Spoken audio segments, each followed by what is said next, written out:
Je suis Manon Fleuret, je suis tombée dans l'univers de la comptabilité grâce à un forum des métiers qui était réalisé dans mon lycée où je passais mon bac. Ce lycée permettait des échanges entre professionnels et lycéens où il y avait du coup différents pôles et le pôle financier m'intéressait particulièrement, notamment pour l'aspect banque. C'était pour ça que je m'étais rendue dans ce pôle et il y avait un expert comptable ce jour-là. Je ne connaissais pas du tout l'univers de la comptabilité, je n'avais jamais rencontré d'expert comptable. Et son discours m'a parlé, donc j'ai eu envie de creuser le sujet et de voir un petit peu quelles étaient les études qui pouvaient être faites pour être amené à être expert comptable par la suite.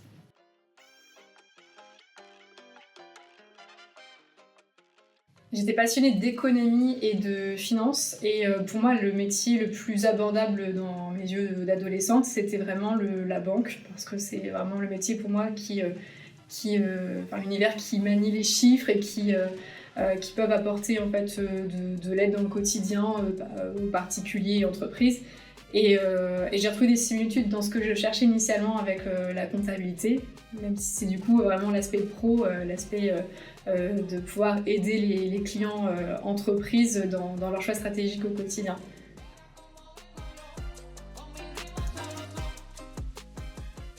Alors ça n'a pas été un coup de cœur immédiat, en fait sur le coup au moment de l'échange, je me suis pas tout de suite dit en fait son discours m'intéresse, mais c'est dans les jours qui ont suivi, ça a fait germer une graine en fait dans mon cerveau je pense, et qui m'a permis en fait de me dire mais ce qu'il a évoqué, en fait il y a des choses que je recherchais dans l'aspect de la banque mais qui m'intéressent, enfin qui gomme un peu cet aspect qui me plaisait un peu moins de la banque, le côté très commercial en fait. À vendre des produits, etc. Je dénigre pas la banque, hein, il y a des choses très intéressantes, mais je trouvais qu'au niveau de la filière comptabilité, on était plus dans cet échange humain, parce qu'en fait les clients viennent nous voir pour une liasse fiscale initialement, mais en fait ils viennent bien plus pour bien plus de choses que ça. Et quand il a décrit son quotidien, en fait, de manier les chiffres, de les interpréter, de pouvoir apporter des conseils stratégiques dans le développement des entreprises, etc. C'est vraiment ça qui m'a plu. Mais dans un second temps, en fait.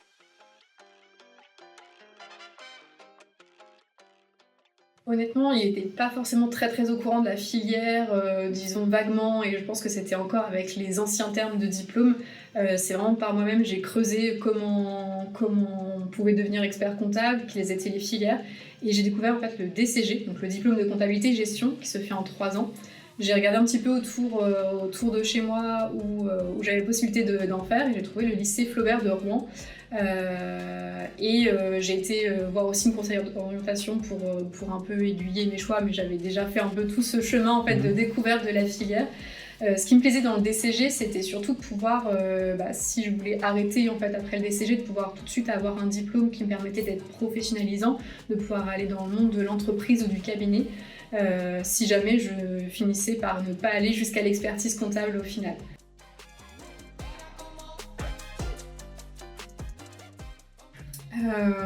Oui, alors au niveau des matières, moi ce qui me plaisait depuis le lycée c'était l'économie, vraiment j'adore l'économie. J'ai découvert la comptabilité que j'ai beaucoup aimé et également le management que j'ai découvert en dernière année de DCG et qui m'a permis aussi d'avoir de bonnes notes pour pouvoir obtenir mon DCG.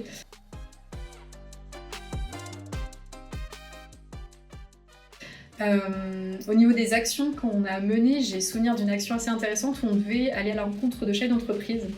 C'était un peu pour nous sortir des cours.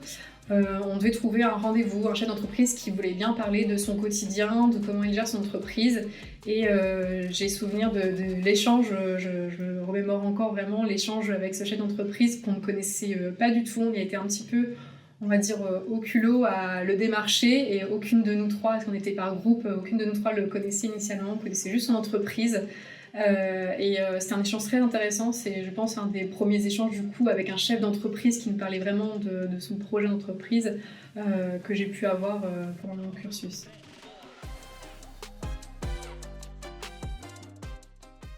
Alors en DCG j'ai fait des stages, il y avait 8 semaines de stage à réaliser que j'ai fait dans un cabinet d'expertise comptable. Le choix du cabinet, c'était vraiment dans l'optique de me dire que je voulais travailler en cabinet ensuite et qu'on voit vraiment beaucoup de situations, qu'un cabinet c'est assez formateur. Donc pour moi, c'était un choix assez facile de me diriger vers le cabinet.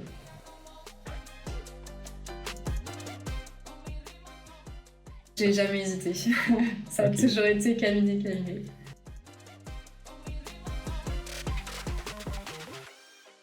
Le DSCG, je l'ai réalisé effectivement en alternance. Donc le DSCG, c'est le diplôme supérieur de comptabilité et gestion qui se fait en 2 ans, c'est un master. Je l'ai réalisé en alternance, c'est ce qui se fait le plus, en tout cas au Greta à Flaubert à Rouen. Ça permet vraiment de mettre un pied dans l'univers cabinet et dans l'univers entreprise pour vraiment allier la pratique à la théorie. Et vraiment, je recommande parce que c'est vraiment un chouette moyen de rentrer après sur le monde du travail. Ça a été une expérience très intéressante.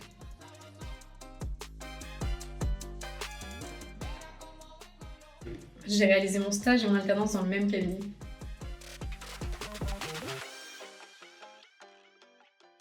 À l'issue de mon stage, on m'a proposé l'alternance pour mon master qui arrivait l'année d'après.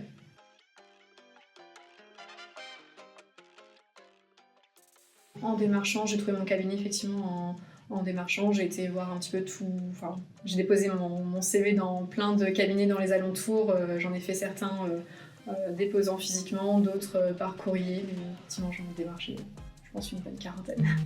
Quand même, Ouais, il faut être motivé des fois pour trouver un stage.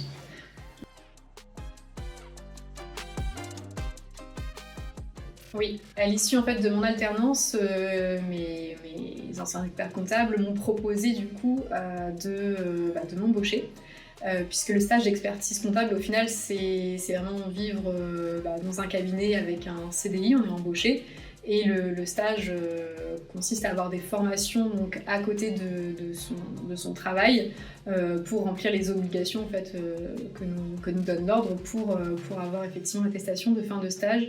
Donc on est un peu comme des internes en médecine et effectivement j'avais ce rôle de salarié où je montais en fait en travaux, en compétences au fur et à mesure de ce stage et en parallèle j'avais des obligations via l'ordre.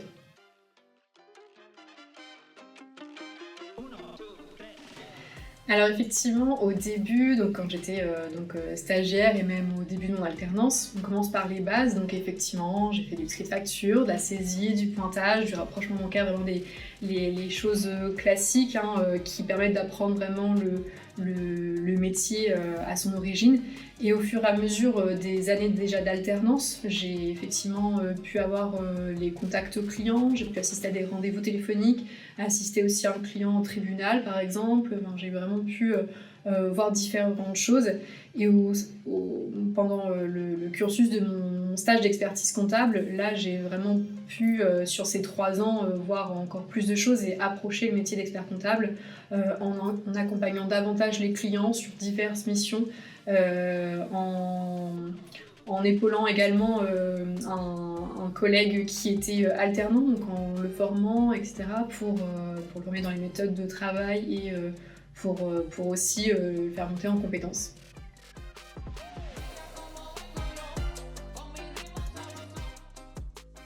Alors, le rachat du cabinet dans lequel j'étais depuis mon stage de DCG a effectivement changé pas mal de choses. À la fois, c'est toujours les mêmes clients, toujours les mêmes collègues, mais d'un autre côté, des méthodes de travail ont été revues, effectivement, on a revu des process, on a changé de logiciel également, donc forcément ça change un peu certaines méthodologies, mais le métier reste le même, on essaye d'être encore plus proche de nos clients, de gagner du temps sur la production de certains travaux pour justement être davantage présent pour les clients et surtout aller sur la satisfaction client toujours plus.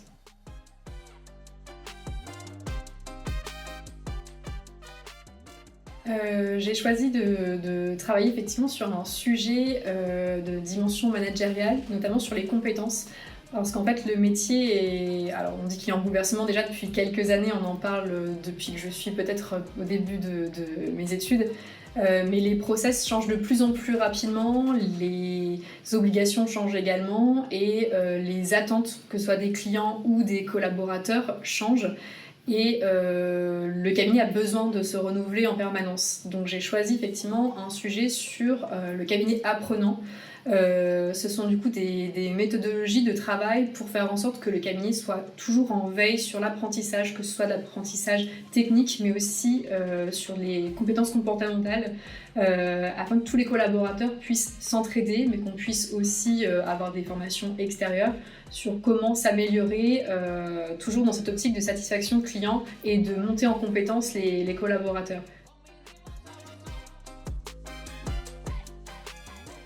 Oui, tout à fait.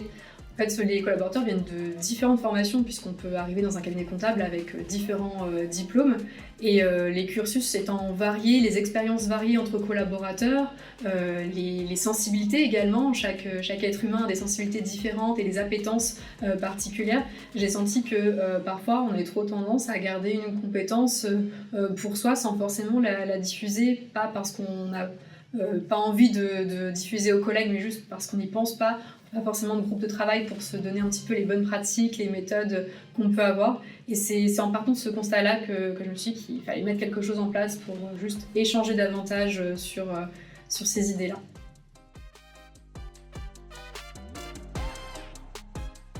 Alors complètement, l'aspect humain, en fait, nous, justement, c'est ce qu'on essaye de mettre en place dans le cabinet. On a de plus en plus d'outils qui nous aident en fait à réaliser nos travaux au quotidien, mais justement ces outils nous permettent de dégager du temps afin d'être plus présents pour les clients et de développer le relationnel, de développer les compétences comportementales qu'on peut avoir auprès du client, sont pour moi une des clés qui peut permettre effectivement de fidéliser nos clients et d'avoir de nouveaux clients par la suite.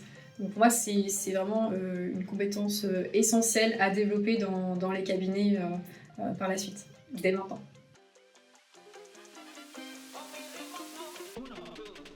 Alors moi, dans mes passions principales, il y a le sport et notamment la course à pied. J'adore courir et pour moi, courir, ça me permet vraiment de fluidifier mes pensées, etc. D'un côté décompresser, donc du coup parfois quand on s'est un petit peu tendu parce qu'on a des deadlines à respecter, etc., ça me fait beaucoup de bien, mais aussi parfois de réfléchir en fait sur certains sujets et je sais que j'ai toujours les idées plus claires après avoir couru, donc je m'en sers dans cette optique-là, pas que professionnelle mais également.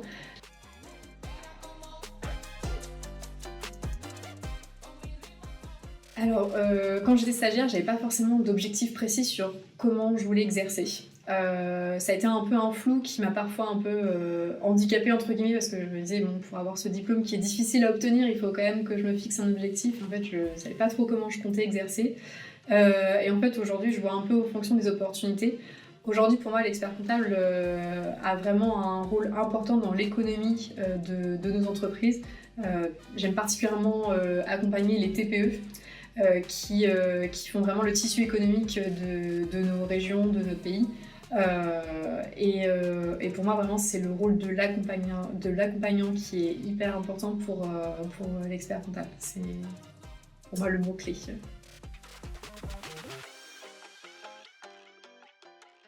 Je pense qu'on va avoir de plus en plus besoin d'aider nos clients pour les diverses démarches qui vont lui être obligatoires, puisque initialement un client vient nous voir pour des obligations de liasse fiscale, mais en fait aujourd'hui avec la facture électronique par exemple qui arrive, clairement nos clients qui ne seraient pas accompagnés seraient très certainement perdus. Donc je pense que l'expert comptable a vraiment ce rôle de pouvoir aider dans les diverses obligations, mais bien au-delà bien sûr, puisqu'on aide au développement de l'entreprise en aidant dans ses choix stratégiques, que ce soit d'investissement, d'embauche.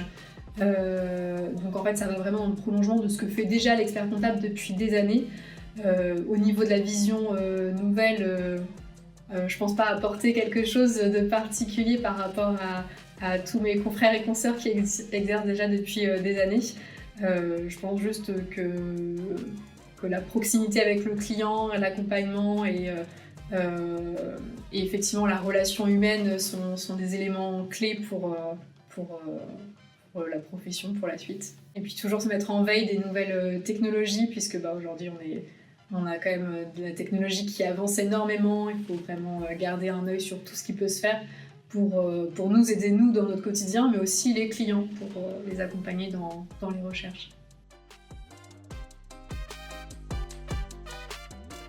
Non, c'est pas un sujet qui a été abordé aujourd'hui. Je suis expert comptable depuis quelques mois seulement. Donc j'ai eu mon diplôme à la session de novembre 2022, donc j'ai su que j'avais mon diplôme en janvier 23. Entre deux, je suis devenue maman, donc vraiment l'inscription n'était pas d'actualité à ce moment-là. Et puis en fait le cabinet qui a racheté du coup mon ancien cabinet m'a proposé de m'inscrire dans l'évolution un peu de mes compétences et de mes missions.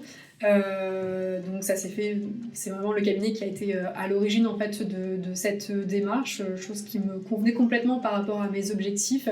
Mais aujourd'hui d'être expert comptable salarié me va très bien.